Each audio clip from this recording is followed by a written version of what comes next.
అందరూ ఒక్కసారి నోరున్నటువంటి వాళ్ళందరూ కూడా భారత్ మాతాకి, అందరికి నోరుందని మనం స్పష్టంగా తెలియాలి. భారత్ మాతాకి. అదేవిధంగా చేతులు ఉన్నాయని కూడా, రెండు చేతులు ఉన్నాయని కూడా తెలియాలి. భారత్ మాతాకి, భారత్ మాతాకి. అఖండ భారత స్వాప్నికులందరూ ఒక్క చోట చేరి ఈ సమ్మేళనపు మహాయజ్ఞంలో సమిదలవ్వడానికి విచ్చేసినటువంటి హిందూ బంధువులారా, అగ్నిశిఖల అరుణ ధ్వజ కిరణాల వలె భగభగమంటున్నటువంటి కాషాయపు ధ్వజాన్ని భుజాన్ని ఎగరేస్తున్నటువంటి భగవద్ధ్వజ వాహకుల్లారా, శివాజీ, బిర్సా ముండా, మహారాణా ప్రతాప్, రాణి పద్మిని, అహిల్య లాంటి వీర కేసరుల పరాక్రమాన్ని తలనెక్కించుకొని వచ్చినటువంటి కేసర బంధువులారా, కులము, జాతి, వర్గము, ప్రాంతము, భాషా పరమైనటువంటి ఎటువంటి ధనిక భేద, ఈ భేదాలు ఎటువంటి లేకుండా మేమంతా ఒక్కటే అని విచ్చేసి ఒకటే చోట కూర్చుంటున్నటువంటి భారతమాత పుత్రులారా, మీ అందరికీ కూడా హిందూ సమ్మేళన శుభాకాంక్షలు.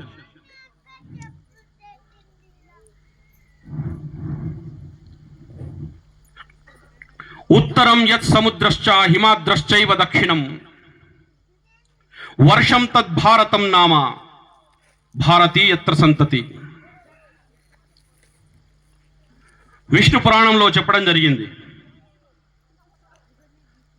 ఉత్తరమున ఉన్నటువంటి ఏదైతే సముద్రం ఉందో ఆ సముద్రము నుంచి హిమాలయాల వరకు ఉన్నటువంటి భూమి ఏదైతే ఉందో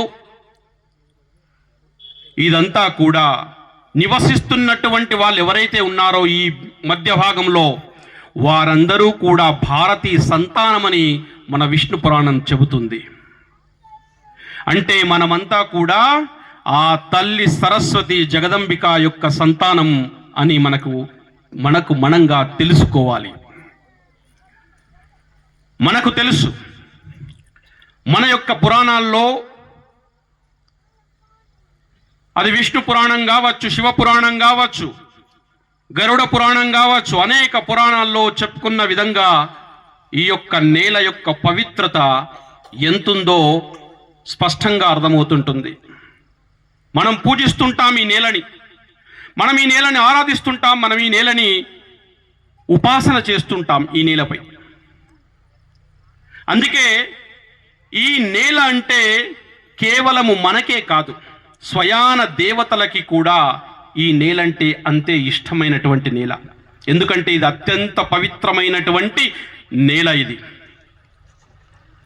హిమాలయ సమారాభ్యాం యావదిందు సరోవరం తం దేవం నిర్మితం దేశం, తం దేవ నిర్మితం దేశం హిందుస్థానం ప్రచక్షతి అని చెప్పడం జరిగింది విష్ణు పురాణంలోని 2వ అధ్యాయం 1వ శ్లోకంలో. దీని అర్థం ఏంటో తెలుసా?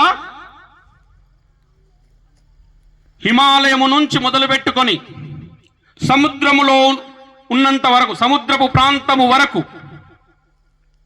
ఈ దేశం, ఈ అఖండ భారత వర్షమంతా కూడా, అంటే ఎక్కడి నుంచి ఎక్కడి వరకు ఈరోజు యుద్ధంతో తల్లడిల్లుతున్నటువంటి ఇరాన్ అని చెప్పుకుంటున్నటువంటి పర్షియా పాత దేశంగా ఉన్నటువంటిది, ఆ ప్రాంతము నుంచి థాయిలాండ్ వరకు, ఫిన్లాండ్ వరకు ఉన్నటువంటి భూమి అంతా కూడా భరత వర్షం కింద మనం లెక్కగడతాము. ఇదంతా మన భరత వర్షమే. కాబట్టి ఈ నేలలో ఉన్నంత వరకు ఏదైతే ఉందో ఈ ప్రాంతమంతా కూడా అత్యంత పవిత్రమైనటువంటిది భరతవర్షము. స్వయాన ఈ భరతవర్షాన్ని తం దేవ నిర్మితం దేశం అంటాం. తం దేవ నిర్మితం దేశం అంటే స్వయాన ఈ దేశాన్ని తన చేతులతో తయారు చేశాడు భగవంతుడు అని. ఆ దేవులే, ఆ దేవతలే ఈ యొక్క దేశాన్ని నిర్మాణం చేశారట. అంటే ఎంత పవిత్రమైనటువంటి దేశం ఇది. ఈ పవిత్రమైనటువంటి నేలలో పుట్టినటువంటి వాళ్ళము, ఇక్కడ కూర్చున్నటువంటి వాళ్ళము, ఈ నేలపై పుట్టినటువంటి పుట్టు పురుగు ఏదైతే ఉందో ఇవన్నీ కూడా సౌభాగ్యవంతురాలు, భాగ్యవంతురాలు అని మనకు శాస్త్రాలు చెప్తున్నాయి. కాబట్టి మన నేల యొక్క గొప్పతనాన్ని మనం తెలుసుకోవాల్సినటువంటి అవసరం ఉంది. మనము తెల్లారి లేవగానే మన తాత నానమ్మలు వాళ్ళందరికీ తెలుసు, వృద్ధులకి తెలుసు, వాళ్ళందరూ లేవగానే ఒక పని చేస్తారు. తన మంచం మీద నుంచి లేవగానే, తన పరుపు నుంచి లేవగానే మొట్టమొదటిగా వాళ్ళు చేసే పని ఏంటి? ఈ నేలకి దండం పెడతారు, ఈ భూమికి దండం పెడతారు. ఏమమ్మా, పెడతారా? పెట్టరా? పెడతారు కదా. ఎంతమంది పెడతారు? ఒకసారి చేతులు లేపండి అమ్మా. తెలుసు. ఎందుకంటే భారత భూమిలో పుట్టినటువంటి వాళ్ళు ఎవరైతే ఉన్నారో వాళ్ళందరూ కూడా ఇది వాళ్ళు చదువుకున్నారా చదువుకోలేదా సంబంధం లేదమ్మా. వాళ్ళ అక్షరాస్యత ఉన్నటువంటి వాళ్ళ నిరక్షరాస్యత సంబంధం లేదమ్మా. వాళ్ళందరూ తప్పనిసరిగా లేవగానే భూదేవికి దండం పెడుతున్నామని చెప్పేసి భూమికి దండం పెడతారమ్మా. ఎందుకమ్మా? మన ఇంటిలో ఉన్నటువంటి భూమికి దండం పెట్టడమా, లేదా 150 గజాలు ఉన్నటువంటి ఫ్లాట్కి దండం పెట్టుకోవడమా? ఈ దండం పెట్టుకోవడంలో ఉద్దేశం ఏంటి? ఎందుకు భూమిని దండం పెడుతున్నాం మనము? మనకు తెలియకపోయినా కానీ మనకు స్పష్టంగా మన పెద్దవాళ్ళు ఒక పరంపరగా మన దాకా తీసుకొచ్చిర్రమ్మా. ఏం తీసుకొచ్చిర్రు? మనకు నెలవైనటువంటి, మనకు ఆధారభూతమైనటువంటి ఈ నేలకి మనము కృతజ్ఞతా భావంగా మనకి దండం పెట్టుకోవాలి, మొక్కాలి అని చెప్పేసి మనకు చెప్పడం జరిగింది. మనం అదేవిధంగా పాటిస్తున్నాం. కానీ దాని వెనుక రీజన్ ఏంటి? దాని వెనుక కారణం ఏంటి? ఎందుకు మనం మొక్కుతున్నాం? కేవలం మన ఇల్లు ఉన్నటువంటి 150 గజాల భూమికే మనం మొక్కుతున్నామా? కాదు. ఈ యొక్క భూమికి మొక్కుతున్నామంటే మన 150 గజాల 200 గజాల ఉన్నటువంటి మన ఇల్లుకు ఉన్నటువంటి పరిధిలో ఉన్నటువంటిదే దానికే మొక్కడము కాదు. ఈ భూమండలం మీద ఏదైతే మన యొక్క భరతఖండం ఉందో, భరత వర్షం ఉందో, ఈ భరత వర్షానికి అంతటికీ మనం మొక్కుతున్నట్టు లెక్క. ఈ భరత వర్షం పైన ఉన్నటువంటి అనేక దేవాలయాల్లో ఉన్నటువంటి ప్రతిష్ఠించినటువంటి దేవతలకి వాటన్నింటికి మనం మొక్కినట్టు లెక్క. ఈ యొక్క నేలపై పారుతున్నటువంటి నదీ నదాలకు అన్నిటినీ మనం మొక్కుతున్నట్టు లెక్క. అందుకే ఈ భూమిపై ఉన్నటువంటి ఏవైతే పుణ్యక్షేత్రాలు ఉన్నాయో ఆ పుణ్యక్షేత్రాలకి మనం వెళ్తామో, జీవితంలో వెళ్ళమో తెలీదు. కానీ మనము ఈ నేల మీద మొక్కగానే ఈ భూమి మీద ఉన్నటువంటి అనేక పుణ్యక్షేత్రాలకి మనం వెళ్ళి మొక్కినట్టు లెక్క అమ్మ. కాబట్టి ఇది మన యొక్క సంతానానికి తెలియజేయాల. ఇది మీకు ఏ విధంగానైతే మీ తల్లిదండ్రులు, మీ తాతలు ఎవరైతే చెప్పిర్రో అది మీరు పాటిస్తుర్రో, మీరు ఇప్పుడు తాతలేరు, తల్లురైరు, నానమ్మలయ్యరు, ఇప్పుడు మన యొక్క నెక్స్ట్ తరానికి తెలియజేయాలమ్మా, ఇది నా భూమి, ఇది మన భూమి, ఇది పుణ్యమైనటువంటి భూమి. అందుకే భగవంతుడు కూడా ఇంతకుముందు అన్నట్టుగా తం దేవ నిర్మితం దేశం అన్నట్టుగా మీరు ఎక్కడైనా గమనించండి, ఇన్ని శాస్త్రాలు కావచ్చు, ఇన్ని పురాణాలు కావచ్చు, 18 పురాణాలు కావచ్చు, ఉపనిషత్తులు కావచ్చు, భాగవతము కావచ్చు, భగవద్గీత కావచ్చు, ఎక్కడా కూడా లేదమ్మా ఇక్కడే అవతరించాయి, ఇక్కడే పుట్టాయి. దేవతలందరూ కూడా ఇక్కడే అవతారం తీసుకుంటారమ్మా ఈ నెలలోనే. కారణం ఏంటి అంటే ఇది పరమ పవిత్రమైనటువంటి భూమి అని. అందుకే మనం దీన్ని ఏమంటాము? వేదభూమి అంటాము, దేవభూమి అంటాము, కర్మభూమి అంటాము, మర్మభూమి అంటాము, వర్ణభూమి అంటాము, స్వర్ణభూమి అంటాము, దివ్యభూమి అంటాము, నవ్యభూమి అంటాము, పుణ్యభూమి అంటాము, ధన్యభూమి అంటాము, కర్మభూమి అంటాము, ధర్మభూమి అంటాము. కాబట్టి ఇంతటి గొప్ప భూమిలో పుట్టినటువంటి మనము అత్యంత పవిత్రులము కూడా. కానీ మనము ఆ పవిత్రతని మర్చిపోయినప్పుడు అనేక రకాలైనటువంటి దాడులు కొనసాగుతుంటాయమ్మా. ఇది నా నేల అన్నటువంటి భావన మనకున్నట్టయితే, మన సంతానానికి ఉన్నట్టయితే, ఈ నేల మీద పరాయి వాడు కాలు మోపలేడు, ఈ నేల మీద పరాయి వాడు తన యొక్క సంస్కృతిని ప్రబలించలేడు, ఈ నేల మీద పరాయి వాడు తన యొక్క విధ్వంసాల్ని మన యొక్క మందిరాల మీద, మన యొక్క పురాణాల మీద, మన యొక్క రామచరిత మానసుల మీద ఎవరు కాల్చేరు, చించేరమ్మా. ఎప్పుడైతే మన యొక్క పరంపరని మన యొక్క పిల్లలకి నేర్పినట్టయితే. మనము నేర్పం. మన పిల్లవాడిని ఎప్పుడైనా మందిరానికి మనం తీసుకెళ్తామమ్మా? మన పిల్లవాడిని, మన అమ్మాయిని మనం మందిరానికి తీసుకెళ్తామా? తీసుకెళ్ళాం. మనకి మహిళలు చూసినట్టయితే మన కార్తీక దీపం చూసేటువంటి టైం ఉంటుందమ్మా. కానీ కార్తీక మాసంలో మన అమ్మాయి చేత, మన పిల్ల చేత మనం దీపాన్ని, అమ్మ సంధ్య వేళైంది దీపం వెలిగించమ్మా అని ఎప్పుడైనా మనం చెప్తావమ్మా? వాళ్ళ చేత మనం నేర్పించాలమ్మా. అప్పుడే మన సంస్కృతి వాళ్ళ దాకా వెళ్తుందమ్మా. మా నాన్నమ్మ ఇలా చేపిస్తుండే కాబట్టి నేను ఇలా చేస్తున్నాను, దీని వెనుక కారణం ఏందో వాళ్ళు తెలుసుకోగలుగుతారమ్మా, లేకపోతే తెలుసుకోలేరు. కాబట్టి ఈ నేల యొక్క గొప్పతనం కేవలం మన వరకే కాదమ్మా, దేవతలు కూడా ఈ నేల యొక్క గొప్పతనాన్ని తెలుసుకొని ఈ నేలని మాతృభూమిగా కొనియాడారు.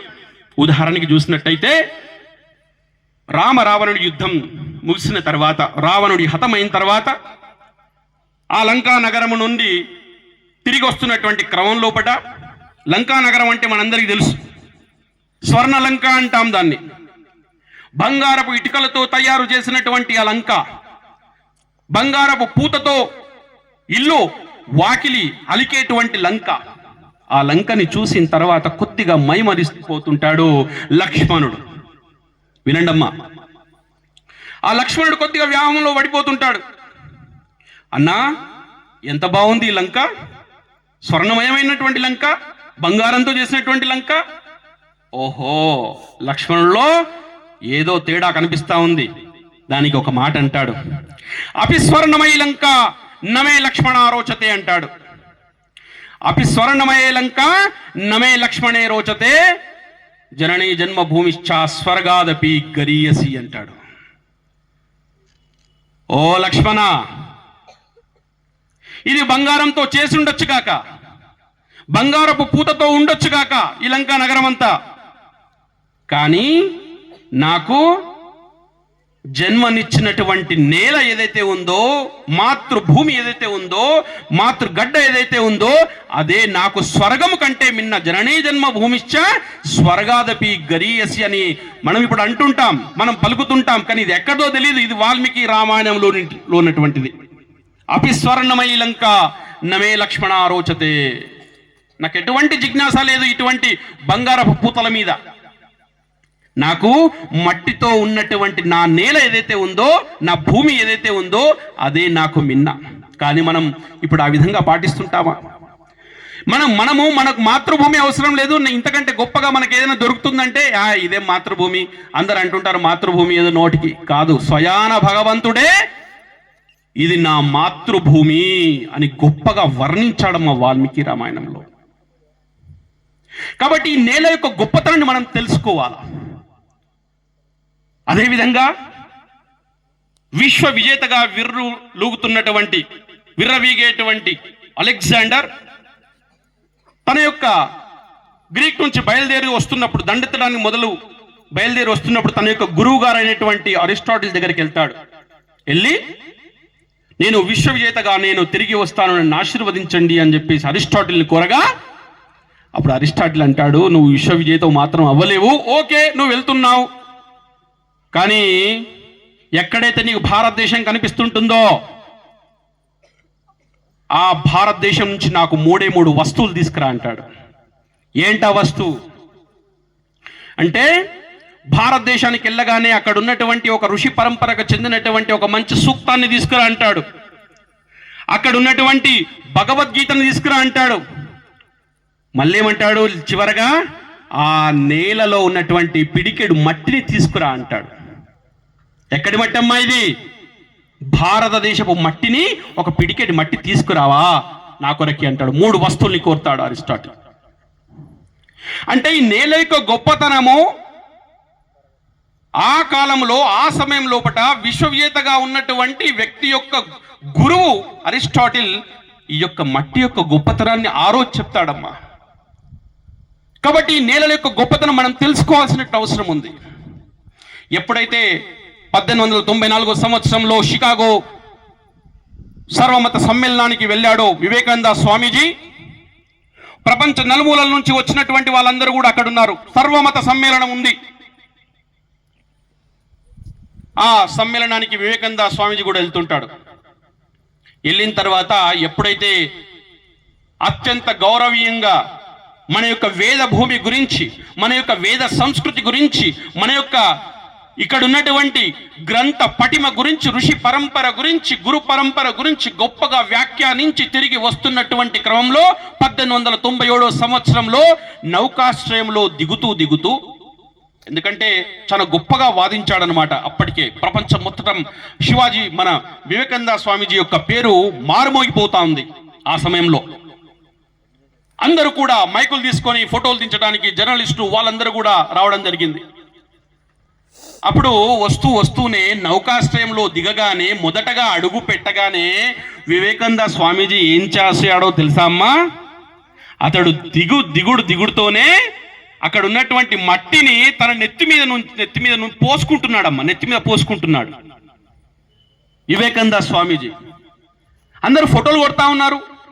అరే అందరూ మైకులు పెడతా ఉన్నారు. అరే స్వామీజీ ఇదేంటి ఇంత పిచ్చి పని, ఇంత మూర్ఖం పని ఇదేంటి? ఎందుకంటే ఎవరైనా అంత గొప్ప స్థాయిలో ఉన్నటువంటి వ్యక్తి దిగుడే ఇదేంటి మట్టిని నెత్తి మీద పోసుకుంటున్నాడు ఏంది అని చెప్పేసి అందరు కూడా మైకులు పెట్టి అడుగుతారు. ఇదేంటి స్వామి మీ పని, పిచ్చి పట్టిందా? విదేశాల్లో తిరిగి ఇది ఏమైనా అయిందా అని చెప్పేసి అందరు కూడా సందేహంతో అడుగుతుంటారు. అప్పుడు అంటాడు కదా వివేకానంద స్వామీజీ, ప్రపంచ మత సమ్మేళనం కదా అది, ప్రపంచం మొత్తం కూడా భోగ లాలస్తో కొట్టుమిట్టాడుతున్నది. ప్రపంచం మొత్తం కూడా వ్యామోహంలో కొట్టుమిట్టాడుతున్నది. నేను ఆ ప్రాంతంలో 3 సంవత్సరాలు ఉండి వచ్చాను కదా, ఆ ప్రాంతపు వాసన, ఆ ప్రాంతపు చేష్టలు ఏవైతే ఉన్నాయో అది నా ఒంటికి తగిలిందేమో, నా మనసుకు తగిలిందేమో. ఎందుకంటే సోపత్ తహసీల్ ఉంటుంది కదా, తెలుసు కదా, ఇన్ని సంవత్సరాలు అక్కడ ఉండడం వల్ల నాకు ఏదైనా అక్కడి ఉన్నటువంటి భావాలు, గుణాలు నాకు అంటాయేమో, దాన్ని నేను ఈ మట్టితో తుడుచుకుంటున్నానమ్మా. ఎందుకంటే ఈ మట్టి త్యాగానికి, సమర్పణకి ప్రతీక అమ్మా. ఈ మట్టి ఋషి పరంపరమైనటువంటి మట్టి, ఇది పరమ పవిత్రమైనటువంటి మట్టి. ఈ మట్టితో నేను నా యొక్క వ్యామోహాన్ని నేను తుడిచిపెట్టుకుంటున్నానమ్మా అని చెప్పేసి చాలా గొప్పగా చెప్తుంటాడు. మనకు అర్థం కావాలా అంటే మట్టి యొక్క పవిత్రత అంతగానం ఉందా? ఎస్, ఈ నేలలో ఋషి పరంపరకు చెందినటువంటి సర్వ ఋషి పరంపరలో ఉన్నటువంటి వాళ్ళందరూ కూడా ఇక్కడ పుట్టినటువంటి వాళ్ళే. ఇక్కడ ఉన్నటువంటి ఏదైతే సాంస్కృతికమైనటువంటి విజ్ఞానం ఏదైతే ఉందో, చదువు ఏదైతే ఉందో, అదంతా కూడా ప్రపంచమంతటా ఇక్కడి నుండి వెళ్ళిందమ్మా. తత్వం ఇక్కడి నుంచి వెళ్ళింది, భక్తి ఇక్కడి నుంచి వెళ్ళింది, యోగం ఇక్కడి నుంచి వెళ్ళింది. కాబట్టి ఈ నేల యొక్క గొప్పతనం ఇప్పుడు వెళ్ళింది అని కాదు, ఇంతకు ముందుగానే దాదాపుగా ప్రపంచం మొత్తం కూడా ఈ యొక్క సంస్కృతి పరంపరని ఆనాడే, ఉదాహరణకి చూసినట్టయితే కశ్యపుడు ఉన్నాడమ్మా. మొన్న దాదాపుగా 3 సంవత్సరాల క్రితము రష్యాలో ఒక తవ్వకాల్లో ఒకటి స్తూపం లాగా, ఒక మందిరం లాగా, చిన్న మందిరం లాగా వెళ్ళిందమ్మా. చూస్తే అది కశ్యపుని యొక్క విగ్రహం లాగా, కశ్యపుని యొక్క విగ్రహం అక్కడ. ఇప్పుడు యుద్ధం జరుగుతున్నటువంటి ఏదైతే ఉందో పర్షియా అంటాము, అప్పుడు పర్షియా, ఇప్పుడు ఉన్నటువంటిది ఇరాన్. ఆ ఇరాన్ ప్రాంతంలో చూసుకున్నట్టయితే ఇరాన్లో గణపతి విగ్రహం బయటలు పడ్డాయమ్మా. థాయిలాండ్లో రాముని విగ్రహాలు చాలా ఉంటాయి. అదేవిధంగా జపాన్లో లక్ష్మీ నరసింహస్వామి విగ్రహం బయటపడిందమ్మా. ఎక్కడా? ఇది మన దేశంలో కాదు, మనం ఇప్పుడు చెప్తున్నటువంటివన్నీ కూడా విదేశాల్లో. జపాన్లో ఏ విగ్రహము? జపాన్లో లక్ష్మీ నరసింహస్వామి విగ్రహం బయటపడిందమ్మా. దాని యొక్క అది ఎన్ని సంవత్సరాలది అని చెప్పి శాస్త్రీయంగా కార్బన్ డేటింగ్ చేయిస్తే